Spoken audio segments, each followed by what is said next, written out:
Bonjour les amis. Aujourd'hui, on va parler de la géographie. La géographie, c'est une des études sociales, une des sciences sociales. Et quoi exactement c'est la géographie? Qu'est-ce que c'est? Mais c'est l'étude des aspects physiques, politiques et biologiques du monde. Les aspects physiques, c'est des choses qui existent dans la nature, comme des montagnes, comme le sol, les océans. Politique, c'est des choses créées par des êtres humains, par nous, les gouvernements, les pays. Et bien sûr, biologique, c'est des affaires qui sont vivantes, des affaires vivantes dans le monde. Avec la géographie, on a des différentes sortes de maps ou de cartes. On a des cartes physiques. Une carte physique, c'est une map qui identifie soit un ou plusieurs des éléments suivants. Les reliefs, les cours d'eau, les précipitations, le climat, la végétation, les ressources naturelles. Par exemple, le relief qui montre des formes de terre, formes de terrain, comme des montagnes et des plaines. Les cours d'eau, tu vois ici, comme le Mississippi, c'est un cours d'eau, le Missouri. Et aussi les précipitations, comme la pluie, la neige, le climat, est-ce qu'il fait froid, chaud? La végétation, est-ce qu'il y a des forêts, des herbes, des ressources naturelles, des choses de la terre qu'on peut utiliser. À cette heure, on va voir une carte politique. Une carte politique, vous voyez, une carte politique, c'est une carte ou une map qui montre des éléments comme des continents, des pays, des villes. Toutes les informations se rapportant à un peuple, à des gens du monde, des personnes, comme la langue, la population, la religion, peuvent être tous dans une sorte de carte politique. Et comme ici, c'est une map des États-Unis qui montre les différents États. Mais des fois, on a les deux différentes sortes de cartes sont ensemble. Non. Basé sur ça qu'on vient de dire, est-ce que ça c'est une carte politique ou est-ce que c'est une carte physique? Je ne sais pas. Mais au début, je vais vous proposer, est-ce que vous connaissez le continent? Oui? Oui. C'est l'Amérique du Nord. Est-ce que c'est une carte politique ou physique? C'est bien sûr politique parce que ça montre des différents pays. Et pourquoi? Je viens de vous dire, parce que les cartes physiques vont pas nécessairement montrer des pays, ça peut montrer des pays, mais ici vous voyez les différentes couleurs ne représentent pas comme des différentes formes de terrain ou quelque chose comme ça. Ici, ça c'est bien sûr une carte physique, bien sûr. Vous allez voir, les couleurs représentent comme les plaines, les forêts, les montagnes, pas les pays.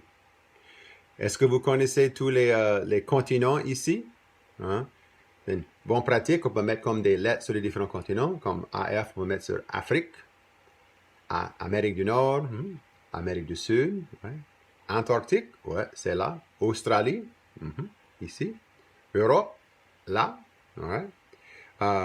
Asie, ici, et les océans, le Pacifique qui est là et là, Atlantique qui est là, ouais. Arctique qui est là, et Océan Indien qui est là. Now, pour trouver des places sur une map, on peut se servir des lignes de latitude et de longitude.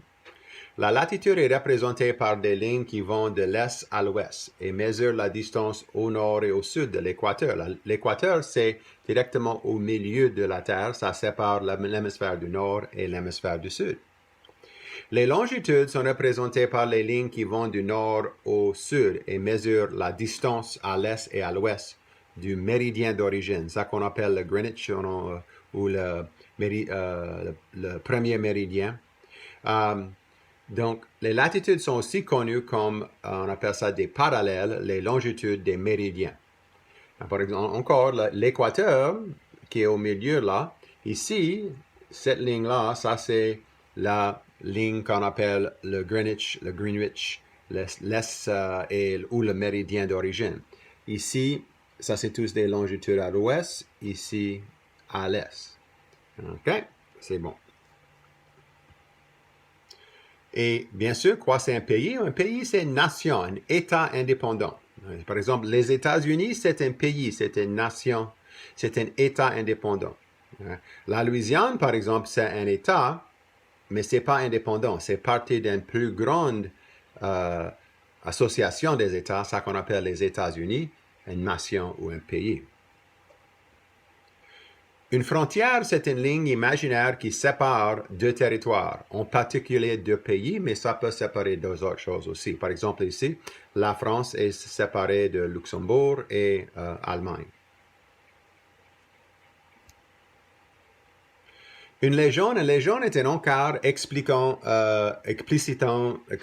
les symboles employés sur une map pour une carte. Par exemple, ici, dans la légende, on voit que rouge veut dire États-Unis, le bleu veut dire le Bas-Canada, cette couleur jaune veut dire territoire espagnol. Une échelle est le rapport entre la mesure d'une place réelle et la mesure de sa représentation sur une carte. Okay? So, par exemple, ici, si tu vois ici cette distance-là, si tu fais comme ça et tu mets ça, ça veut dire que ça c'est 20 km, ou fais comme ça, 10 000, ça représente combien de loin c'est une place d'un autre. Une rose des vents est une figure indiquant les directions sur une map. Okay? Donc, si on n'a pas une rose de vent, on peut dire que le nord, c'est toujours comme ça devant, mais on peut tourner la rose de vent sur une map pour montrer différentes directions. Encore les directions, nord, sud, ouest, est, nord-ouest, nord-est, sud-ouest, sud-est. Et une dernière chose pour aujourd'hui, c'est un fuseau horaire. Un fuseau horaire, c'est une zone de la même heure. C'est une zone entre deux longitudes d'une largeur de 15 degrés. Par exemple, aux États-Unis, tu regardes ici, ça c'est l'heure de l'Est, ça c'est l'heure centrale, ça c'est l'heure montagne, ça c'est l'heure pacifique. So, par exemple, si il est 10 heures ici, dans la Louisiane, au New York, il est 11 heures. À Denver, au Colorado, right, il est 9 heures. Et en Californie, il est 8 heures. Merci pour avoir écouté aujourd'hui. On va retourner avec une autre leçon sur d'autres informations plus tard. Au revoir!